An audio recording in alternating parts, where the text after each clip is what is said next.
자, 그러면 두 번째 영상 이제 봅시다. 고조선 영역을 좀 봐야 되는데요. 자, 고조선 영역을 봅시다. 고조선 영역은 우리나라 이렇게 있으면 분홍색으로 표시된 부분이 고조선 영역이에요. 어, 내가 저번 시간에 요령 근처다, 그러니까 요하 근처와 만주 일대 그리고 한반도 북부다 그랬는데 요하라는 강이 이렇게 흘러요. 그러면 이 강의 동쪽 말고 이 서쪽 일대도 고조선의 영역이었다라는 걸 알 수 있죠. 그지? 그래서 다시 이야기해 주겠지만, 그죠? 어,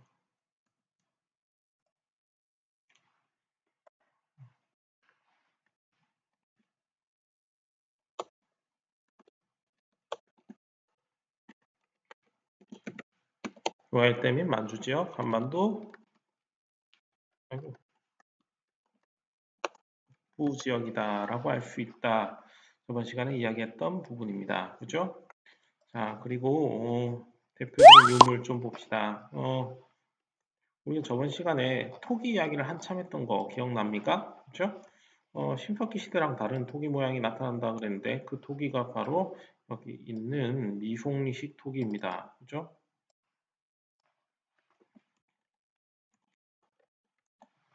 그죠? 그리고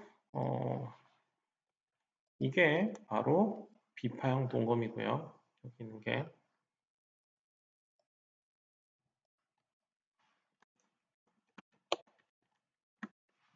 그리고 옆에 있는 이곳이 이 길게 생긴 이 시원시원하게 생겨먹은 이 고인돌이 보이는데 이게 북방형 고인돌입니다.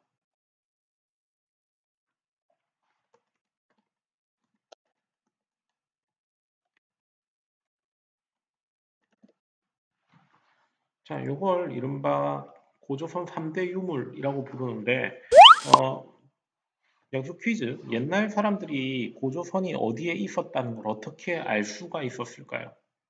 옛날에는 이렇게 막 국경이 이렇게 딱 GPS 어디서부터 어디까지, 뭐 위도 어디서부터 어디까지라고 정확하게 정할 수 없잖아요. 그지? 그런 경우에 고조선 사람들이 쓰던 물건이 계속 나오면 거기가 고조선 사람들의 영역인 거예요. 그죠? 근데 고조선 사람들이 계속 쓰던 유물이 고조선의 락앤락이라고 할 수 있는 이 미송리식 토기, 그다음 고조선의 높은 군인들이 썼던 비파형 동검, 그리고 고조선의 지배층이 묻히는 북방형 고인돌이 이 영역에서 집중적으로 발견이 되었습니다. 이 말은 무슨 뜻이냐? 여기에 고조선 사람들이 살았다. 즉 이곳이 바로 고조선의 영역이었다라는 걸 이야기하는 거죠. 자, 고조선은 처음에는 이 요하의 서쪽 영역 이 지역까지도 있었고 처음에는 이 중심 지역이 만주와 이 요령성 일대가 중심 지역이었어요. 근데 이 지역에서 곧 있으면 중국 연나라와의 충돌 때문에 이 지역을 잃어버리게 됩니다. 그죠? 세력 변화를 좀 이야기해 봅시다.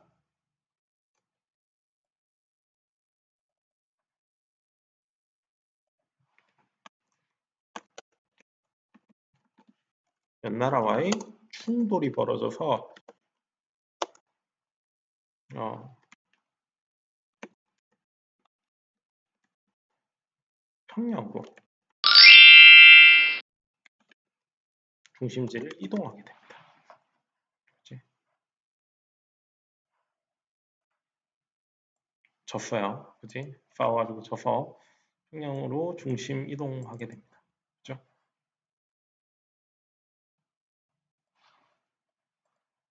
자, 중국 연나라랑 싸워서 즉 쉽게 말해서 여기 있던 이 땅을 잃어버렸다라고 생각해도 좋습니다. 고조선의 영역이 이와 같이 이동했다라고 하면 됩니다. 그죠? 쌤 평양 어디 붙어 있어요? 그지? 이쪽이에요. 이쪽이 평양입니다. 그러니까 영역이 이렇게 바뀌어 간다라고 생각하면 됩니다. 그죠? 어, 여전히 이 요하 근처, 그러니까 요하에서 동쪽까지는 여전히 고조선인 거죠. 이제 영역이 한 이쯤 되는 겁니다. 그죠? 여기까지 이 영역은 고조선이 되는 겁니다. 이 땅을 잃어버렸다라고 생각하면 되는 거죠. 그지? 자, 고조선은 연나라랑 이렇게 싸우면서 연나라가 고조선과 다른 점을 하나 발견합니다. 그건 바로 철을 쓴다는 점이었어요. 이게 굉장히 놀라운 점이었습니다. 고조선에게는요. 왜 놀라운 점이었느냐? 고조선 그전까지는 이 청동을 썼잖아요. 청동을 쓰다가, 그죠? 자, 좀 적어보자면, 청동기 사용할 때는 처음에는 비파형 동검 쓰다가 나중에 되면 세형 동검이라는 걸 쓰기도 했어요. 그러다가 연나라와의 충돌 이후 철기를 수용하는 모습을 보여주는데 쟤네들이 철을 쓰더란 말이에요. 그래서 철을 쓰는데 철이 그 청동에 비해서 좋은 이유는 첫 번째로 흔해요. 이 동광석은 굉장히 보기 힘들지만 구리광석은 보기 힘들지만 철광석은 굉장히 보기가 흔합니다. 그래서 우리 학교 뒷산에도 돌아다니다가 죽을 수 있을 정도로 철이 함유된 돌은 굉장히 많이 발견돼요. 따라서 예전에는 못 쓰던 농업 기구들 같은 것도 철을 사용할 수 있다는 점에서 굉장히 큰 변화가 일어나는 거죠. 그게 뭘 쓰기 시작한다고?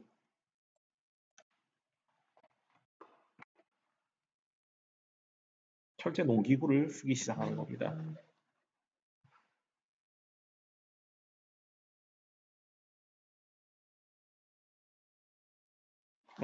글씨가 더럽군요. 미안합니다.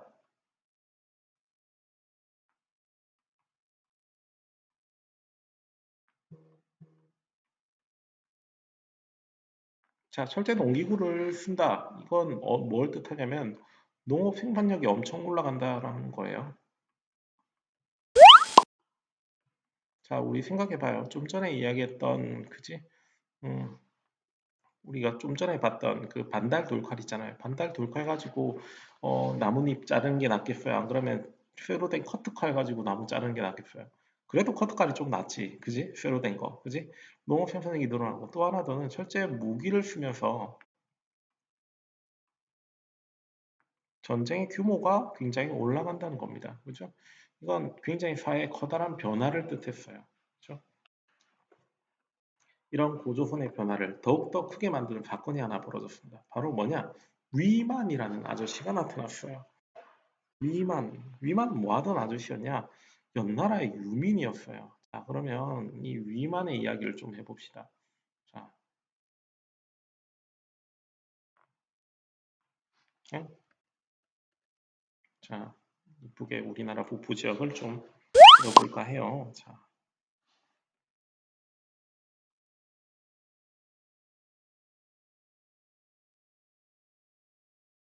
우리나라의 지도를 대충 그렸습니다.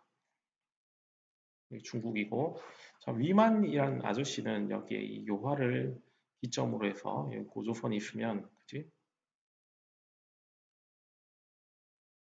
위만이란 아저씨는 이 연나라 쪽 사람이었는데 연나라 쪽이 막 시끄러우니까 위만이란 아저씨가 고조선에 도망왔습니다.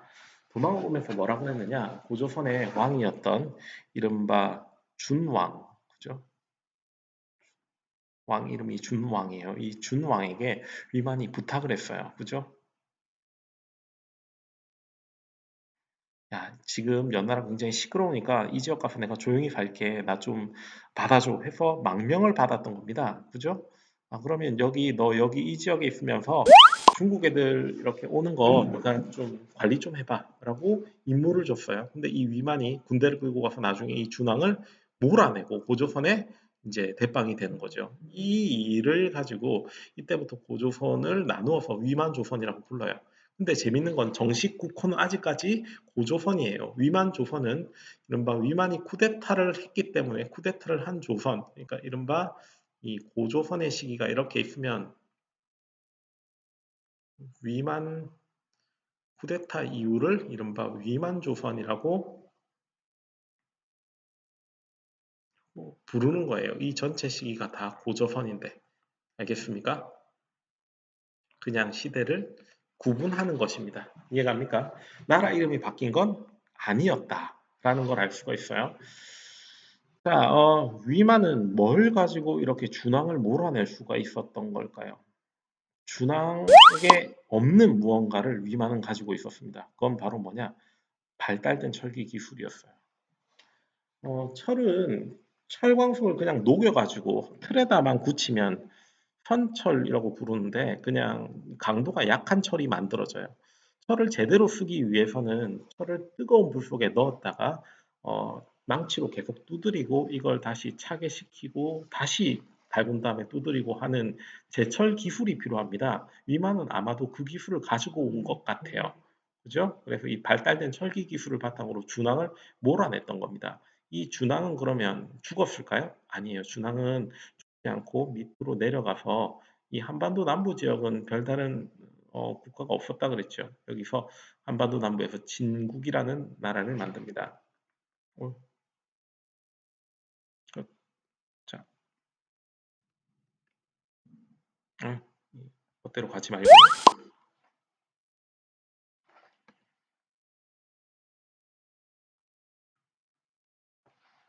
지저분하군요. 좀 치우겠습니다.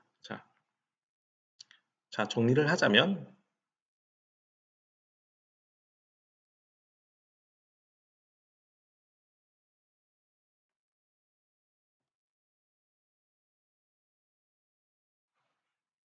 자, 정리를 하자면 한반도 북쪽에서는 고조선이 이른바 위만의 쿠데타에 성공한 위만조선이 있고요. 남쪽에서는 어, 위만에 쫓겨내려간 준왕이 여기에 어, 진국이라는 국가를 만들었고 중국 애들은 여기서 한나라 같은 애들이 있었어요. 위만조선은 뭐하고 먹고 살았느냐? 이 진국과 한나라 사이에 위만조선이 있죠. 이 한나라에서 물건들을 들고 와서 진국에게 팔아먹고 진국에서 물건을 들고 와서 한나라에 팔아먹는 이런 형태로 먹고 살았던 겁니다. 이걸 뭐라고 부르냐면 중개무역이라고 불러요. 중개무역으로 잘 먹고 잘 살다가 큰 문제가 하나 생깁니다. 그건 바로 한나라에 무제라는 아주 싸움을 잘하는 황제가 있었는데 이 황제가 고조선으로 쳐들어온 거죠. 그죠? 자, 그럼 한무제는 왜 고조선으로 쳐들어왔느냐? 자, 여기서 우리가 배운 세계사적인 어떤 지식이 나올 차례입니다. 한나라의 뒤에는 그 흉노라고 하는 북방 유목 민족이 살고 있었어요. 흉노. 이 흉노가 만리장성을 넘어서 한나라를 갖다 계속 이렇게 괴롭혀 왔단 말입니다. 한나라의 무제는 이 흉노를 쳐야겠다라고 마음을 먹었고 군대를 일으켜서 흉노를 치려고 하니까 어떤 문제가 있냐면 자기 뒤편에 고조선이라는 나라가 신경이 쓰이는 거예요. 그래서 고조선을 먼저 치기로 마음을 먹습니다. 그러니까 고조선은 애꿎은 이 흉노 때문에 멸망당한 거죠. 그죠? 쳐들어와서 한무제의 침공으로 인해서 고조선이 멸망당해요. 자, 그러면 고조선의 주요 근거지가 어디였다 그랬냐면 이 여기 있는 평양 근처라고 했죠. 이 평양 지역의 수도였으니까 한나라가 이걸 이 획득한 기념으로 여기에 한사군이라는 자기네 관청을 하나 만들고 갑니다.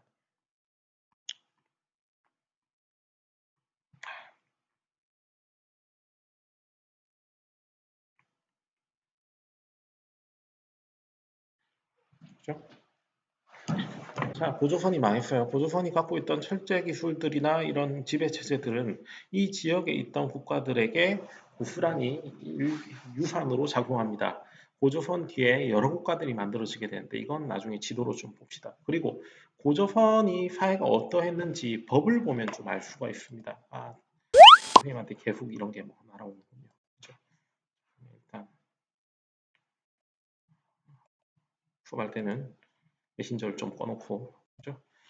자, 초기 철기 시대의 국가들이 계속 이렇게 성장하게 되는데 그 전에 고조선의 8가지 법들을 좀 봅시다.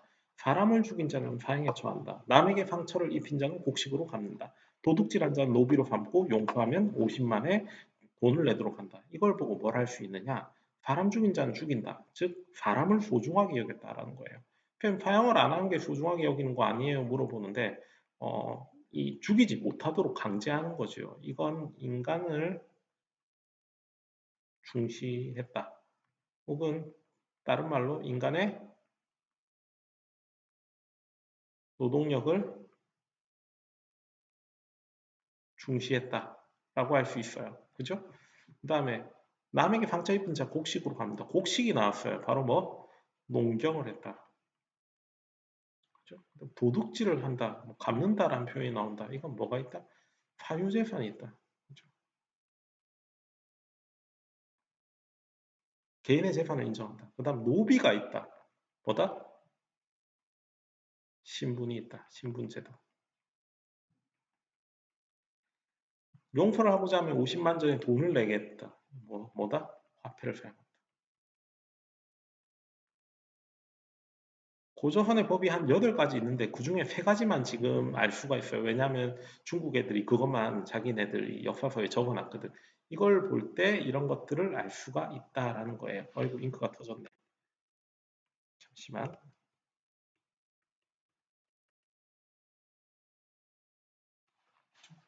자, 이것도 시험 문제로 굉장히 자주 나와요. 여러분들이 좀 유심히 봐야 되는 것들입니다. 교과서 페이지에 보면 37페이지에 나와요. 그죠? 나오니까 여러분들 시험 직전에 한 번쯤 보고 넘어갈 수 있도록 합니다. 자, 이것도 역시 구글 클래스룸 페이지에 올려놓을 거예요. 여러분들이 보고 이 안에 적을 것들을 찾아서 적어보는 게 아무래도 시험을 준비하는데 크게 도움이 될 것 같습니다. 그죠? 아, 참고로 고조선의 당군 신화가 제일 먼저 적혀져 있는 책이 있어요. 바로 어느 책이다?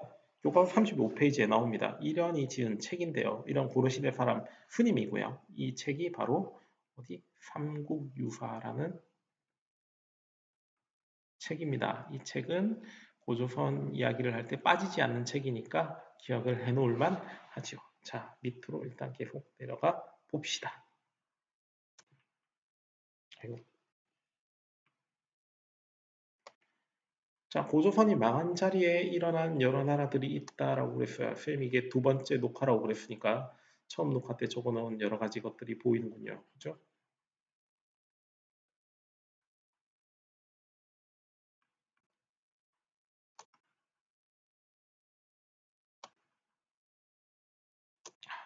좀 지우고.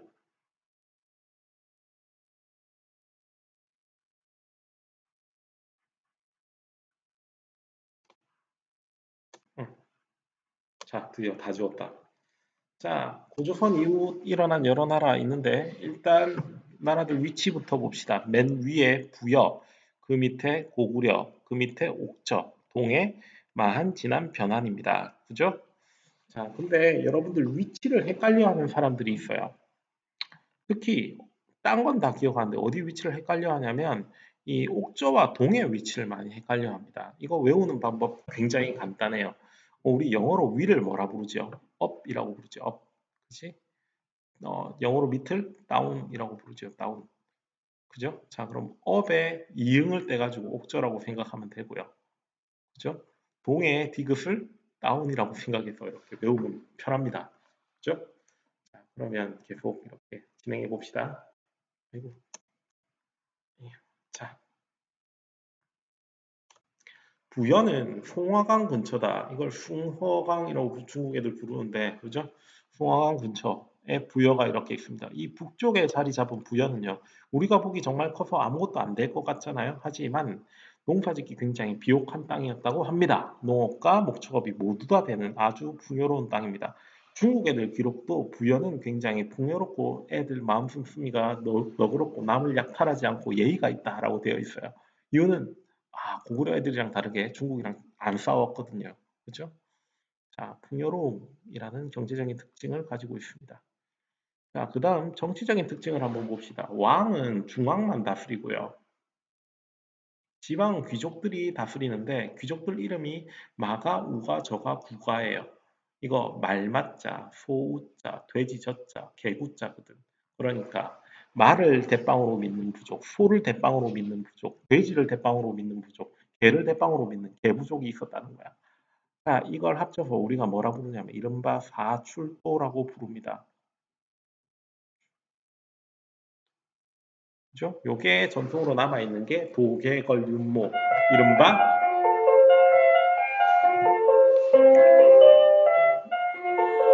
윷놀이의 기원이 되었다고도 합니다. 자, 생활 한번 봅시다. 생활.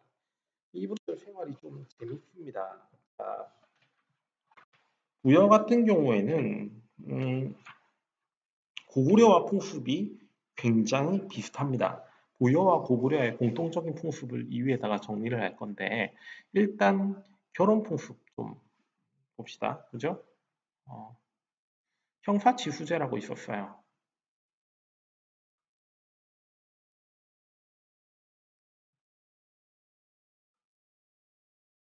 두 나라 다 갖고 있는 겁니다. 형사치수제는 뭐냐? 여기 형이 있고 형의 와이프가 있습니다. 그지? 아내가 있다. 여기 동생이 있고 동생의 아내가 있다. 근데 하필 운 없게 형이 돌아가셨다. 그지? 돌아가셨어요. 그지? 바이바이 했습니다. 그러면 이 아내를 갖다가 동생이 결혼하는 시스템이에요. 지금 그럼 동생은 아내가 두 명이 돼요. 아우 좋겠다.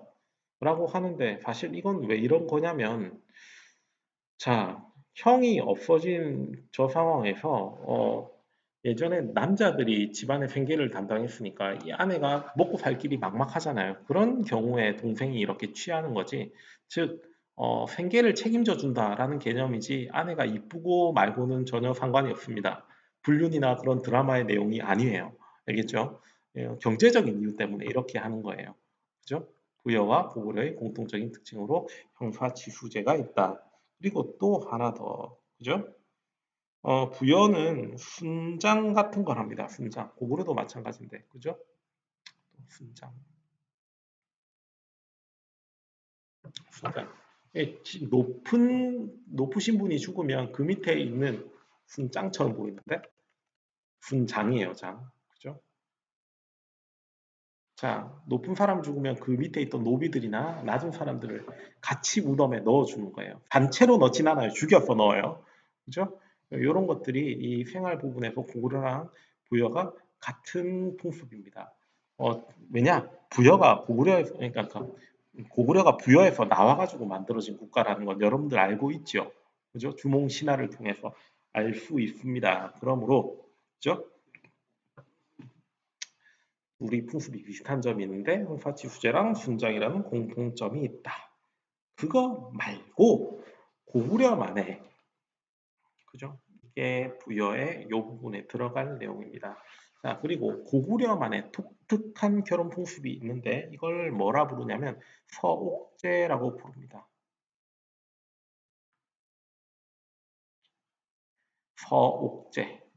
서옥이 뭐냐? 사위 집이란 뜻이거든요. 자, 여러분들 남자가 결혼하는 것을 옛날에 뭐라 불렀냐면 장가간다라고 부르죠. 장가간다. 장가간다가 무슨 뜻일까요? 장모님 댁에 들어가서 산다라는 뜻이에요. 우리나라는 옛날에는 여자들이 시집 오는 구조가 아니고 남자들이 장가를 가는 구조였다고 합니다.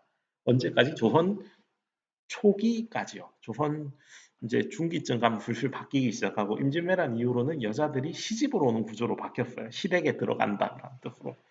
자, 근데 고구려도 역시 남자들이 장가가는 구조였어요. 장가가는 구조. 그죠? 장모님 댁에 들어가서 결혼하면은 그죠? 처제가 뛸 수 있을 정도까지 같이 생활을 하면서 장모님의 일을 도와주고 그 이후로 독립을 하는 시스템입니다. 그죠? 이걸 뭐 다른 말로 대릴사위제 뭐 이렇게 부르기도 합니다. 그죠?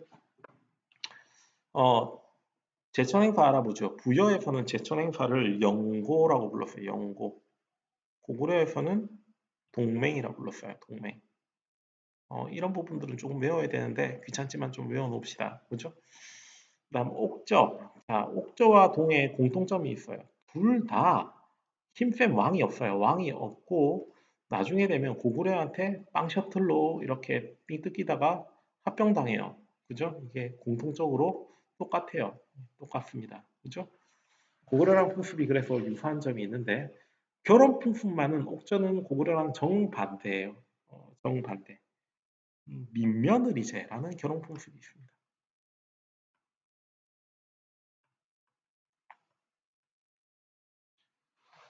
민며느리제 바로 뭐냐? 아주 어린 나이에 여자아이를 남자 측에서 먼저 결혼을 하겠다라고 이야기해서 데리고 가서 키운 다음에 나중에 결혼하는 거예요. 쌤, 이거 왜 그런 거예요? 어린 여자를 데리고 가서 어우 씨 막 일 시키고 하는 거예요? 물어보는데 우리 잘 생각을 해봅시다.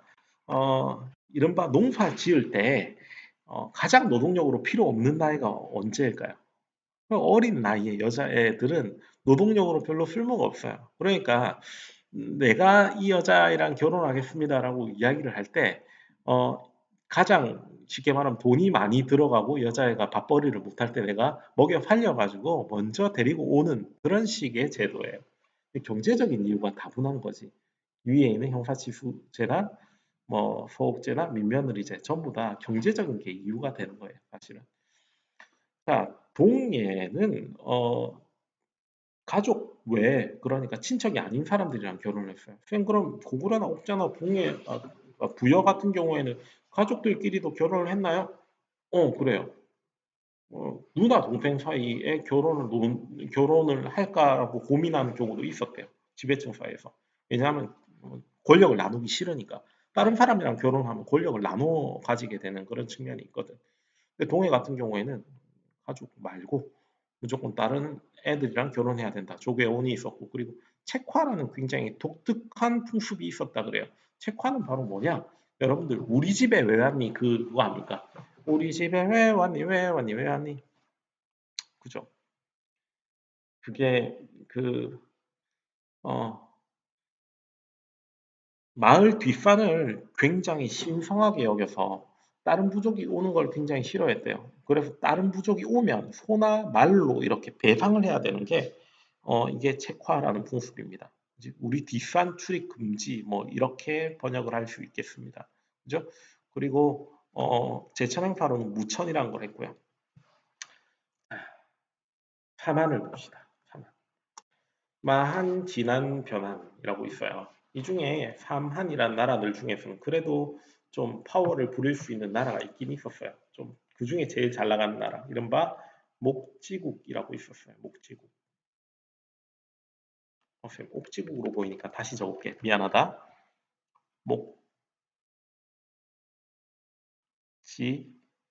목지국이라고 마한에 소속된 애들 중에 좀 덩치가 큰 나라가 있었어. 여기. 요 나라.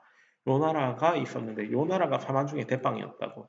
그지? 위치는 한강 이남이고 이 나라는 특이하게 재정 분리예요. 군장과 제사장이 따로 있습니다. 어, 군장은 신지와 읍차라 부르고 제사장은 하늘 임금이라 그래가지고 천군이라 불렀어요. 이 천군이 다스리는 땅을 소도라고 불렀는데 이 소도에 죄인이 도망가면 아무리 힘이 있는 군장이라 그래도 끌어낼 수가 없었대요. 여기는 얘가 관리하는 땅이니까 함부로 못 들어가는 거야. 그지? 벼농사가 발달했어요. 옛날부터 저수지가 있고 그 다음에는 철이 많이 났대요. 어디? 이 김해, 가야 쪽에. 이 변환이 나중에 뭐가 되냐면 가야가 되고 마한이 백제가 되고 진안이 뭐가 돼? 신라가 되잖아요. 그지? 변환이 나중에 가야가 되는데 이 변환이 옛날부터 철이 많이 났다 그래요. 그죠? 일단 남아있는 지명 자체도 철과 관련된 경우가 많아요. 김해 한번 봅시다. 우리말로 한번 바꿔보면 쇠 김자에 바다의 자. 쇠를 수출하던 바다라는 뜻이잖아. 그지? 네, 철을 생산해서 일본에도 수출을 했습니다. 그죠? 행사로는 5월째 이게 단오가 됐다 그러고요. 10월째가 추석이 됐다고 합니다. 그죠? 자, 시험 문제 때 어떻게 나오느냐? 여러분들을 굉장히 힘들게 만들려는 문제를 내면 이렇게 나오면 돼요. 이 나라 이름 다 지우고 A, B, C, D, E, F, G 뭐 이렇게 나온 다음에 A와 관련된 풍습을 골라라 해가지고 막 설명을 하겠죠. 그게 제일 어려운 문제고 그나마 이런 뭐 제천행사 물어보는 건 좀 쉬운 문제에 해당할 거예요. 요게 좀 외워야 되는 부분이라서 여러분들한테 좀 까다로울 수 있습니다. 하지만 영상 보면서 힘내서 여러 번 보고 머리 안에 넣으려고 노력을 좀 해봅시다. 자, 고생했습니다.